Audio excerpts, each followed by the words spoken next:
दोस्तों, आमतौर से 14 फरवरी को एक कपल एक दूसरे के साथ रहने और जीने मरने की कस्में खाते हुए दिख जाएंगे आपको। लेकिन इसी प्यार मोहब्बत वाले दिन दिल्ली के बाहरी इलाके के एक फ्रिज से एक लड़की की लाश मिलती है और पूरी दिल्ली एक बार फिर सहम जाती है। करीब 5 दिनों से एक ढाबे में पड़ी हुई एक लड़की की लाश, जिसका नाम निक्की यादव है, जो गई तो थी अपने बॉयफ्रेंड साहिल से मिलने, लेकिन साहिल ने उसी मुलाकात को प्रॉमिस डे वाले दिन मर्डर डे में बदल दिया। ये पूरी कहानी इतनी दर्दनाक है कि इसके आने के बाद इसे श्रद्धा मर्डर का पार्ट 2 कहा जा रहा है। तो क्या है इस मर्डर की पूरी कहानी और कैसे हुआ इसका खुलासा, आइए जानते हैं आज की इस वीडियो में। दोस्तों, असल में साहिल और निक्की के किस्से की शुरुआत हुई थी साल 2018 में। उस वक्त साहिल दिल्ली के उत्तम नगर में एसएससी की परीक्षा की तैयारी करने पहुंचा था। वहीं हरियाणा के झज्जर के रहने वाली निक्की भी रहती थी, जो डॉक्टर बनना चाहती थी, इसलिए वो भी तैयारी के सिलसिले में उसी जगह रहने पहुंची थी जहां साहिल रहकर तैयारी करता था। एक ही इलाके में रहने के कारण मुलाकात की संभावनाएं तो थी, बस फिर क्या था। इत्तेफाक ये हुआ कि दोनों एक ही बस से कोचिंग तक जाते थे, लिहाजा बस स्टॉप पर दोनों को देखने और मिलने का सिलसिला शुरू हुआ और धीरे धीरे दोनों के बीच दोस्ती हो गई और ये दोस्ती कब प्यार में बदल गई दोनों को ही पता नहीं चला, जैसा कि आमतौर पर हर लव स्टोरी में वो करता है। लेकिन जब एसएससी में साहिल कुछ खास नहीं कर पाया तो इसके 1 महीने बाद साहिल ने ग्रेटर नोएडा के एक कॉलेज में डी फार्मा के कोर्स में एडमिशन ले लिया। बाद में निक्की ने भी वहीं पर बीए इंग्लिश ऑनर्स के कोर्स में एडमिशन ले लिया। इसके बाद दोनों लिव इन में भी रहने लगे। यहाँ तक तो सब कुछ ठीक चल रहा था। दोनों अपने अपने सपनों की दुनिया में खो चुके थे।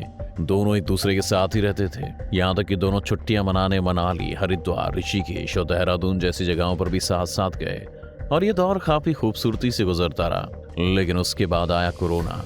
अब पूरे देश में लॉकडाउन लग गया। लॉकडाउन लगते ही दोनों अपने अपने घर चले गए, लेकिन 2 साल बाद वापस दोनों आकर फिर लिव इन में रहने लगे। साहिल और निक्की के रिश्ते के बारे में उसके घर वालों को कुछ मालूम नहीं था। इसी बीच घर वालों ने साहिल की शादी कहीं और तय कर दी, जिसको लेकर साहिल ने भी अपनी रजामंदी दे दी, लेकिन इसके बारे में निक्की से कुछ नहीं बताया। जिसके बाद दिसंबर 2022 में साहिल की किसी और लड़की से शादी पक्की हो गई, जिसके बाद साल बीता और आया साल 2023 और इसी साल साहिल की शादी के डेट को तय हुए 9 फरवरी को सगाई और 10 फरवरी को शादी की तारीख तय हो गई। लेकिन उधर साहिल की शादी के बारे में निक्की को कुछ भी नहीं पता था और वो पहले की तरह घूमने का प्लान बनाते हुए गोवा जाने का प्लान बना बैठी।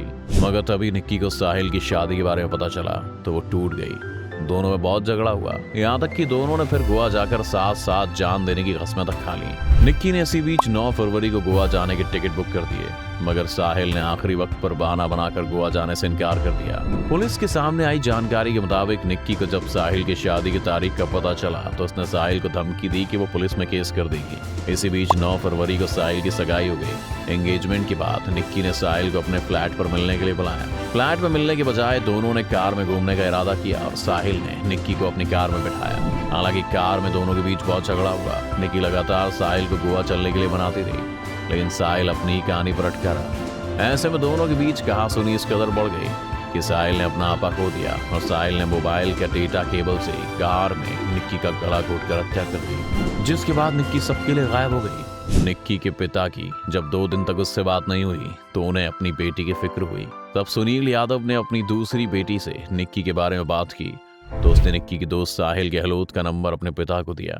इस बीच सुनील यादव अपनी बेटी को लगातार फोन कॉल करते रहे थे। इसके बाद आखिरकार 10 तारीख को साहिल ने उनका फोन उठा लिया। तब पिता ने साहिल से पूछा कि क्या वो निक्की को जानता है, तो साहिल ने जवाब दिया था हाँ, वो निक्की को जानता है। जब सुनील ने निक्की के बारे में पूछा तो साहिल ने जवाब दिया कि निक्की तो गोवा ट्रिप पर घूमने चली गई है और वो अपना फोन यहीं भूल गई है। इसके बाद अगले रोज फिर फोन करके सुनील यादव ने निक्की के बारे में पूछा तो उसने वही बात दोहरा दी। इसी बीच सुनील यादव ने जब साहिल से जानने की कोशिश की कि वो निक्की के साथ क्यों नहीं गया, तो साहिल ने सुनील यादव को बताया कि उसकी शादी है इसलिए वो उसके साथ नहीं गया। बस शादी की इस बात में सुनील यादव को कुछ सही नहीं लगा, इसलिए निक्की के पिता ने क्राइम ब्रांच में मौजूद अपने एक जानने वाले पुलिसकर्मी को इस पूरी घटना की जानकारी देते हुए इस मामले की जांच करने को कहा और क्राइम ब्रांच ने निक्की के फोन को सर्विलेंस पर डाला और टेक्निकल सर्विलेंस के जरिए पुलिस मित्राओं गांव के ढाबे तक पहुंची, जहां निक्की यादव पुलिस को डीप फ्रीजर से बरामद हुई और वो भी एक डेड बॉडी के रूप में। जिसके बाद पूरी दिल्ली 14 फरवरी को सदमे में आ गई। निक्की यादव की पहचान उसके चाचा के साथ भी जुड़ी हुई है, जिनकी उनके गांव के साथ साथ पूरे इलाके में बड़ी इज्जत है। निक्की यादव के चाचा प्रवीण यादव कारगिल युद्ध के हीरो रहे और उन्होंने उस जंग में देश के लिए बड़ी बहादुरी से लड़ाई लड़ी थी। प्रवीण यादव ने ऑपरेशन विजय में हिस्सा लिया था और पाकिस्तान के खिलाफ लड़ी गई उस जंग में अपने दोनों हाथ गंवा दिए थे, जबकि उन्हें पैरों से चलने में भी तकलीफ होती है। अब आता ये सवाल कि आखिर इस हत्याकांड का खुलासा कैसे हुआ। इस सवाल का जवाब निक्की यादव के पिता सुनील यादव ने दिया, जिसमें उन्होंने बताया कि हत्या करने के बाद उनकी साहिल से बात हो रही थी, जिसमें वो उन्हें गुमराह करने का काम कर रहा था। जब इस बारे में साहिल के परिवार से बात की गई तो उन्होंने निक्की के पिता को घर बुलाया।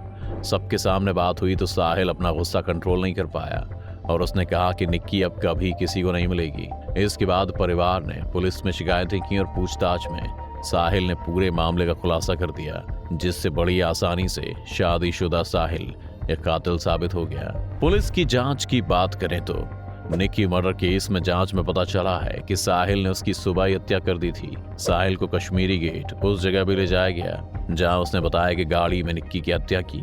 इसके अलावा उस जगह के आसपास के सीसीटीवी भी खंगाले जा रहे हैं। Police Nizamuddin Anand Vihar railway station भी साहिल को लेकर जाएगी, जहां वो निक्की को उस दिन लेकर गया था। पुलिस अधिकारियों ने बताया कि पूरा सीक्वेंस कनेक्ट किया जा रहा है, जिससे निक्की की हत्या की सही जगह और समय का पता चल सके। अब आइए जरा आरोपी से उसके कबूलनामे और घटना के बारे में समझ लेते हैं, क्योंकि जब दिल्ली पुलिस से पूछताछ हुई तब साहिल ने मर्डर वाले दिन की सारी डिटेल बता दी। साहिल ने पुलिस को बताया कि उसने कश्मीरी गेट बस स्टेशन और राजघाट के पास निक्की के डेटा केबल से गला घोंटकर हत्या की थी। और पुलिस के मुताबिक साहिल ने बताया कि उस वक्त सुबह के 9 बज रहे थे, क्योंकि उसी रात यानी कि 9 फरवरी की सगाई के बाद रात 1 बजे के आसपास साहिल अपने चचेरे भाई की वर्ना कार से घर से निकला। वो उत्तम नगर निक्की के घर गया। 3-4 घंटे वहां रुकने के बाद तड़के 5 बजे वो घर से निकला निक्की के साथ। फिर वो निजामुद्दीन रेलवे स्टेशन पहुंचा और वहां पर जब टिकट नहीं मिला तो फिर दोनों आनंद विहार की तरफ गए, जहां से जब उन्हें हिमाचल की बस नहीं मिली तो फिर वो दोनों राजघाट की तरफ होते हुए कश्मीरी गेट पहुंचे। 10 तारीख को ही साहिल की शादी थी, इसलिए परिवार वाले लगातार साहिल को फोन करने लगे, जिसके बाद साहिल ने घर जाने की बात कही तो फिर साहिल और निक्की के बीच झगड़ा हुआ।